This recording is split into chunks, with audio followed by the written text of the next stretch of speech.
آج جو مسجد بناتا ہے وہ جنت میں گھر بناتا ہے جو سینکڑوں سال تک کعبہ بناتے رہے. سینکڑوں. میری بات سنیں، کعبہ نیچی جگہ ہے، مکے میں سب سے نشیب ہے. جب بارش ہوتی تھی پانی یہاں کر جمع ہو جاتا تھا. کوئی عمارت جو پتھر اور مٹی سے کھڑی کی جائے وہ بارش میں کھڑی نہیں رہ سکتی. سیمنٹ اس زمانے میں نہیں تھا، چونا اس زمانے میں نہیں تھا، کعبہ کچا تھا. اور پتھر اور مٹی جب بھی بارش پڑے اس عمارت کے گرنے کا خطرہ ہوتا تھا. نہ جانے، ہماری تاریخ نہیں معلوم، نہ جانے خدا جانے یہ کتنی کعبہ گرا ہوگا اور کتنی بار یہ کعبہ چڑھایا گیا ہوگا. عقل کریں. میری بات سمجھ آ رہی ہے؟ ایک آدمی گھر بناتا ہے، ڈاکٹر صاحب بنا لیتے ہیں، پھر اسی گھر کو پانی لگا کر ختم کر دے تو اس کو بندہ کیا کہے گا؟ بھائی خود ہی بنایا، گرا ڈالا. بارش اللہ ڈالتا ہے، گھر اس کا اپنا تھا، گھر اس کا اپنا تھا. عرب غریب چڑھاتے تھے، اللہ بارش ڈال کے گرا دیتا تھا.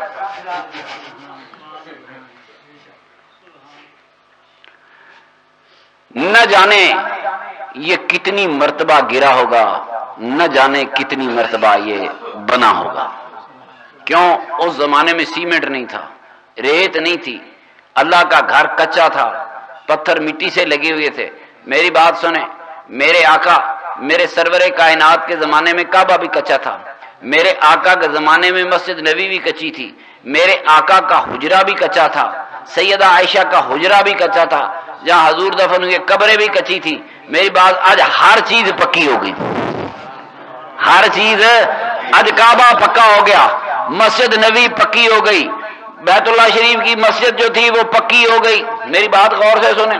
سیمنٹ لگ گئے بڑے قیمتی قسم دے، پتھر لگ گئے. میرے نبی پاک نے مسجد سجانے سے منع کیا ہے، مگر کعبے کی مسجد پر اربوں روپیہ لگا ہے. آقا نے مسجد سجانے سے منع کیا ہے، مگر کعبے میں انہوں نے اتنا پتھر لگا دیا کہ عام آدمی جا کر عمارت اور لائٹیں دیکھ کے بے ہوش ہو جاتا ہے. تو میرے دوستو، اس وقت مکان بھی کچے تھے، کعبہ بھی کچا تھا، مسجد بھی کچی تھی، قبر بھی کچی تھی. اب قبر غریب کا کیا قصور ہے؟ باقی ساری چیزیں پکی ہو گئی ہیں. کوئی مسئلہ؟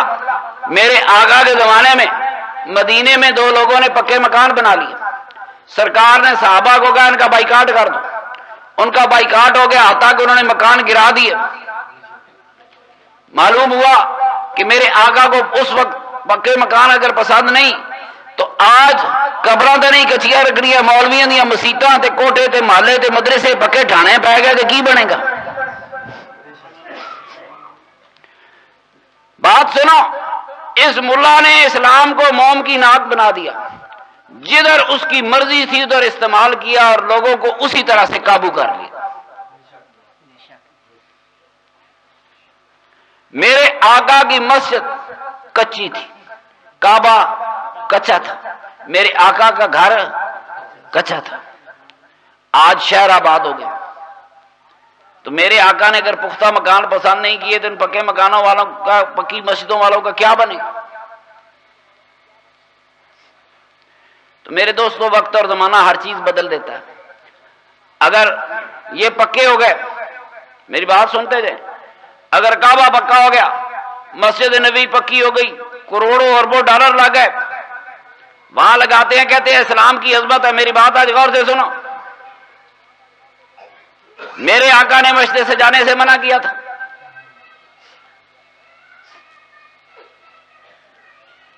بڑے اربوں ڈالر لگ گئے کعبے پہ. ڈالر تو ڈالر ہے، 25 کروڑ ڈالر کا تو صرف کعبے کو خلاف چڑھتا ہے.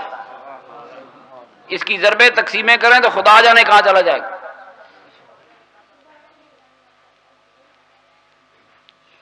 بیٹا بات، میرے محترم دوستوں، بات سمجھانے کی. ابراہیم علیہ السلام نے کعبہ بنایا، ایک گھر بنایا، خدا کی عبادت کے لیے بنایا، مگر گھر ایسا تھا کہ اس کے اندر کوئی نہیں داخل ہو سکتا۔ ایک سادہ لو آدمی مجھے بتایا جس گھر میں آپ داخل ہو کر عبادت ہی نہیں کر سکتے، اس گھر کا فائدہ ایک مسجد پنڈج بنا دو جس میں داخل کوئی نہ ہو سکے، باہر گلی نماز پڑھے، اس مسجد کا کیا بنے گا؟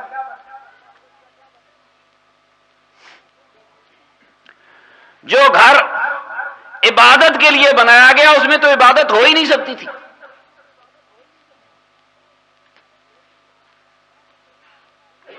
باہر پھرنا اور بات ہے، اس گھر میں عبادت۔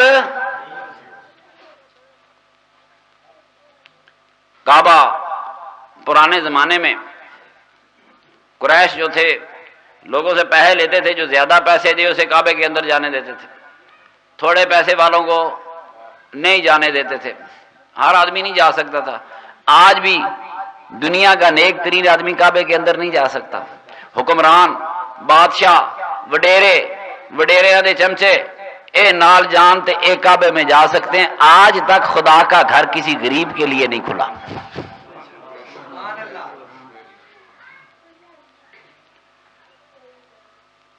کسے مسکین غریب لی خدا دا گھر مسلمان کب جاگے گا؟ اسے کوئی جگائے گا تو جاگے گا۔ یہ جو گھر بنایا گیا اس گھر میں کوئی شخص عبادت نہیں کر سکتا تھا۔ ابراہیم علیہ السلام نے گھر بنا دیا مگر غلاف نہیں چڑھایا۔ غلاف آج تھوڑے تھوڑے مسئلے سمجھاتا جاؤں اور پکے رہا کرو، جاتے جاتے آپ سے مسئلے پوچھتے ہیں ان کو، قبر پکی کر دے ظالم دے پترا، ہم قبر پکی گرا دیتے ہیں، تو پہلے اپنا گھر گرا کے آ، تو پکی مسجد گرا کے آ، اپنا پکا مکان گرا کے آ، پکی بس ہم پکی قبر بھی توڑ دیں گے۔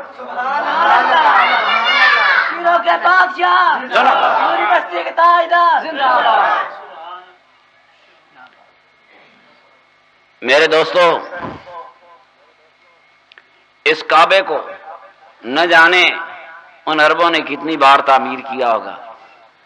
جو ایک مسجد کے بنانے والا جنتی ہے، جنت میں گھر بنتا ہے جنہوں نے نہ جانے کتنی بار خدا کا گھر بنایا ہوگا۔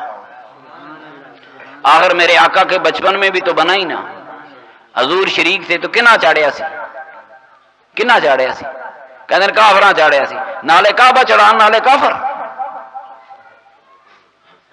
عقل اگر وہ خدا کے من کو ہوتے تو کعبہ کیوں چڑھاتے؟ معلوم ہوا وہ کافر نہیں تھے، وہ خدا کے ماننے والے تھے، ایک خدا کے ماننے والے تھے، اس کے نام پر حج کرتے تھے۔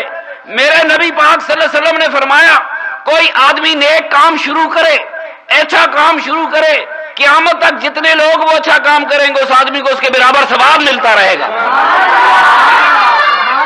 جنہوں نے یہ حج شروع کیا وہ کتنے عظیم لوگ تھے، میری بات سنیں، اللہ اور اللہ کے رسول نے اس حج کو قبول کیا۔ آج دنیا کے لاکھوں انسان حج کر رہے ہیں، تو یہ ساری حج تو بنانے والے تو عرب تھے۔ یہ منا، یہ عرفات، یہ آج قرآن میں کدھر کہیں ان کی سرحد نہیں لکھی ہوئی، کسی حدیث میں ان کی سرحد نہیں لکھی۔ منا بھی وہی ہے جو اسلام سے پہلے عربوں نے منا بنائی، عرفات بھی وہی ہے جو اسلام سے پہلے عربوں نے عرفات بنایا، مزدلفہ بھی وہی ہے جو عربوں سے پہلے اسلام سے پہلے عربوں نے بنایا۔ خدا اور خدا کے رسول نے کسی چیز میں کوئی مداخلت نہیں کی۔ دیکھو وہ کتنے عظیم لوگ تھے جن کی بنائی ہوئی عبادت کو خدا اور خدا کے رسول نے پسند کر کے دین میں فرض کر دیا۔ کہتے نا سارا مذہب آسمانہ تو آیا، کچھ مذہب زمین سے بھی بنے، کچھ مذہب زمین پر بھی بنا۔ انسان زمینوں پہ بستے ہیں، مذہب زمینوں پہ بنتے ہیں۔ ایک ایک مسئلہ اگر سمجھاتا جاؤں، ہر فرض زمین پہ بنا۔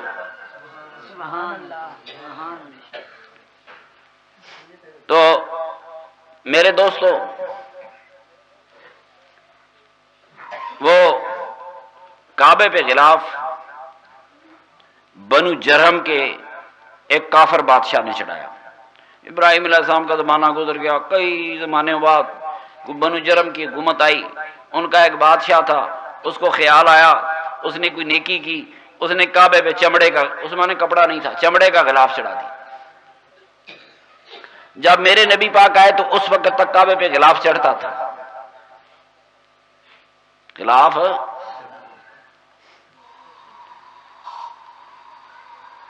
غلاف چڑھانا کافروں کی رسم تھی.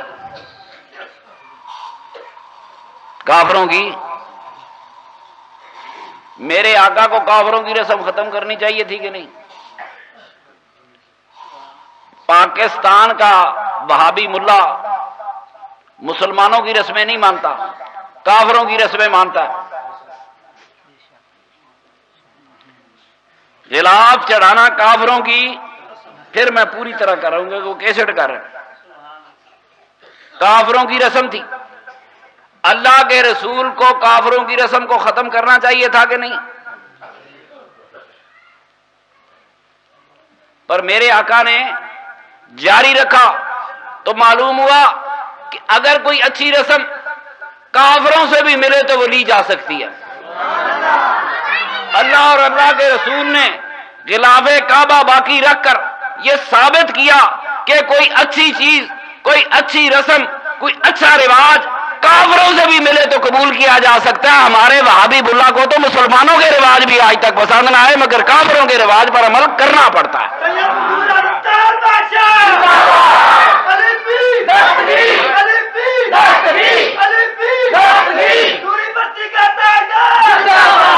اب بات سنیں میری بات سنیں میرے محترم دوستو. یہ کہتے ہیں جی یہ قبروں پہ غلاف کیوں چڑھاتے ہیں؟ کوئی سمجھاتا جاؤں نا. کعبے پہ غلاف کیوں چڑھایا گیا؟ کیا وہ پتھر نہیں ہے؟ میرے آقا کے زمانے میں ایک حدیث آتی ہے کہ بی بی عائشہ صدیقہ نے دیوار پر پردے لگائے، اس کپڑے پر تصویر تھی، تو میرے آقا نے فرمایا تم پتھروں پر کپڑا کیوں چڑھاتی ہو؟ میری بات سنو. تو مولویوں کو ہاتھ آ گیا کہ یہ پتھروں پر کپڑا چڑھاتے ہیں، گھر کی دیوار پہ پردہ لگانا یہ اور ہے. یہ مولوی صاحب کے گھر جائیں، آج بھی لگا ہوگا، کسی مولوی کے گھر چلے جائیں. ہاں جی زید ان کو قبروں سے ہے. میری بات سنیں، گھر کی دیواریں بھی تو پتھر ہیں. فرمایا کیوں چڑھاتی ہو؟ تو اس پہ تصویر تھی. حضور تصویر کو کہتے ہیں پسند نہیں فرماتے تھے، میں تصویر والا مسئلہ حل کر کے جاؤں گا. تو میرے آقا نے آنے سے انکار کیا. بی بی عائشہ نے پردے اتار لیے، اتار کے ان کے متکے سی دیے. کیا ہوتے ہیں؟ گاؤ تکیے. کیا؟ یہ بخاری شریف ہے. یہ آپ تو سمجھتے ہیں کہ حضور کے پاس چمڑے کے سرانے کے علاوہ سرانا کوئی نہیں تھا، پر امام بخاری کہتا ہے حضور کے گھر میں گاؤ تکیے بھی تھے. آپ نے تکیہ بنا دیا تو حضور نے فرمایا اب کوئی حرج نہیں، اب تصویر کا احترام ختم ہو گیا، تکیہ بن گیا، نیچے آ گئے. چلو حضور نے کہا، حضور کمرے میں داخل ہو گیا. ہمارے مولوی بھی کہتے ہیں تصویر کا احترام منع ہے، ویسے الٹی لٹکا دے تو پھر خیر ہے، اللہ معافی دے. میرے دوستو، کعبہ شریف میں ایک مقام ہے جسے مقام ابراہیم کہتے ہیں. یہ ایک پتھر ہے، اس پتھر پر ابراہیم علیہ السلام کے پاؤں کا نشان ہے. کیا ہے؟ یہ تصویر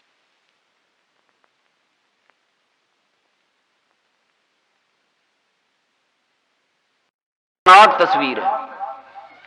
کاغذ کی تصویر کیا حیثیت رکھتی ہے؟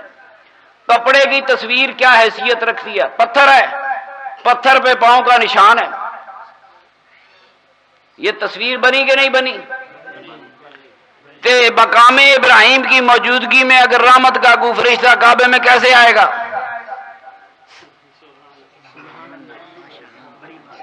آپ اگر تصویر لے کر نہ جائیں، جتنی بڑی تصویر کعبے میں لگی ہوئی ہے، ملا کو حیا چاہیے تھا، اس کے بعد دنیا کی کسی تصویر کی بات ہی کیسے کر سکتا ہے؟ اور لوگوں کو کہتے ہیں اس تصویر کے سامنے سجدے کرو.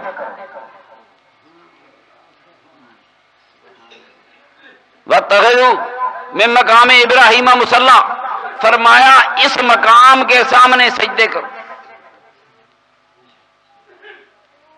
اللہ نے تو ایسے مقام پر سجدہ کرو، پر تو